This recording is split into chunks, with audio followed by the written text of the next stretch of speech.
America, the land of opportunity, a country where your own resolution to succeed is more important than any other.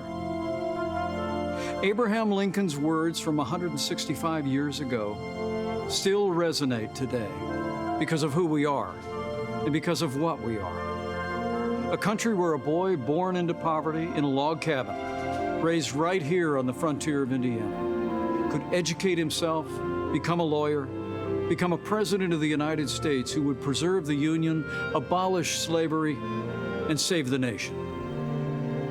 As a fellow Hoosier, visiting Lincoln's boyhood home has always been a treasured experience for me and my family. It's a place that made Lincoln. It shaped Lincoln and defined the man that Lincoln would become. America is the land of opportunity. As President Donald Trump declared at Mount Rushmore, in America you can do anything. You can be anything. And together, we can achieve anything. Every day, President Donald Trump is fighting to protect the promise of American liberty. Every day, our president's been fighting to expand the reach of the American dream. And on every single day, without fail, President Donald Trump has been fighting for you. So tonight, I'd like to introduce you to a few remarkable Americans who represent that solemn pledge, who embody our president's unbreakable devotion to ensuring that America is a land of unlimited opportunity for all. Jack is an 8-year-old from Wisconsin who was struggling academically and socially in school. But Jack's mom, Sarah, who works 3 jobs to support her son, applied for Wisconsin's school choice voucher program. We're glad that we were able to get the school choice voucher to go to that school. With Jack, he would have slipped through the cracks in public schools, and having the option to go to a school that fits him has been a real game changer for us. And I know that because of that opportunity that he's going to succeed and he's going to achieve that goal of being an apparatus engineer, if that's what he chooses to stick with. Laura McClin is a mother of another inspiring boy, Jordan. Jordan has Duchenne muscular dystrophy, a fatal muscle weakening disorder. Jordan was at my side in Indiana when, as governor, I signed a law allowing terminally ill patients to access experimental drugs not yet approved by the FDA. In 2018, President Trump signed the landmark federal Right to Try bill into law. Thanks to the president's leadership, critically ill patients have the right to access life-saving experimental treatments. We started fighting for Right to Try, which basically says if you have a terminal illness and there's a drug that exists and you don't qualify for the clinical trial, there's no other way to receive it. This is a unique pathway that allows you to have access. You made us a promise back in Indiana that you would do whatever it took to help Jordan, and we're so grateful that you joined us on this journey and stuck it out until it became law so that other people could access treatments. So Jordan, if President Trump was standing right there, what would you say to him today about Right to Try? Thank you for being a hero to everybody in the country. Judge Cheryl Allen made history in 2007 when she became the first African-American woman to be elected to serve on the Pennsylvania Superior Court. It's because of leaders like Judge Allen that our nation has overcome our greatest challenges. In this time of racial division in the country, Yes. do you see faith and values and Absolutely. the strong stand that President Trump has taken for equality of opportunity as a pathway toward bringing the country together? As a senior citizen, I'll leave it at that.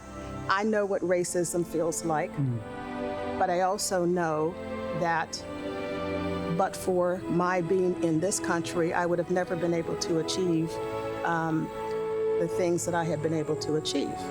There are injustices, but the way to deal with those injustices is for people to sit down across the table and talk and come up with solutions. I do believe that President Trump is committed to that. In 2016, I have to confess that I really did not know candidate Trump at the time. but I have to say that he really won me over. Gino's a truck driver from Ohio who heard politicians for years make empty promises about defending American jobs, only to see those promises broken again and again. But in 2019, when General Motors closed its plant in Lordstown, Ohio, President Donald Trump refused to stand by and watch it happen. And as Gino observed, this president reached out to General Motors to find a way to bring jobs back to Lordstown. And plans were soon set into motion to create Lordstown Motors. President Trump says, this is how we fix it. And I thought, well, that's a simple solution. There's no other president who could have done it. There's no one that has even tried to do it. President Trump's a doer. He appreciates every one of us, and I know he does. I've seen it. When he said, make America great again, that was his task.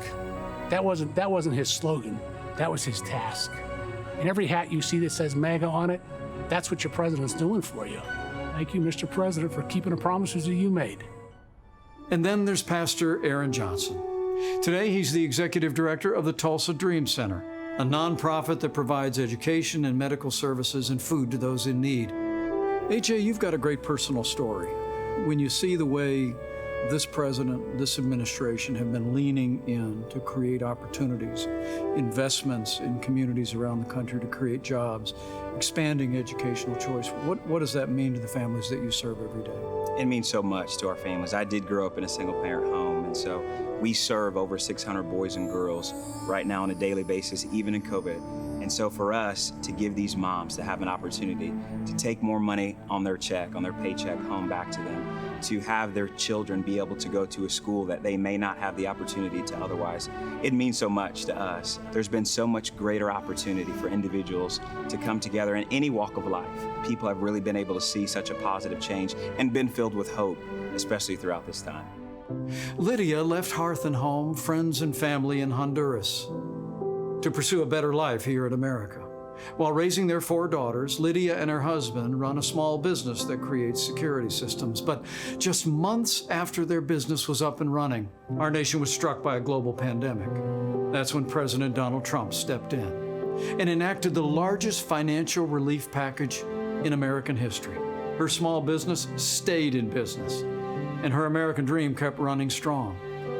What did the Paycheck Protection Program mean to your company as the coronavirus struck? Yeah, it was a huge, tremendous help and a big blessing. And so we applied, we were accepted really quickly. We're so grateful. You can't believe how much relief we had. We want to continue serving our clients. We want to continue growing our economy, right? We want to all continue to move forward. So we were able to make it. Because of the support of family and friends, the government. I tell my children, they are born here in the U.S. And I tell them, you are so blessed to live in America. Here at Abraham Lincoln's boyhood home, a young man would grow up to become the first Republican president of the United States. And today, another Republican president is fighting to preserve that same noble legacy of freedom. And President Donald Trump will make certain that the torch of American opportunity illuminates every city, every town, and every community in this blessed land.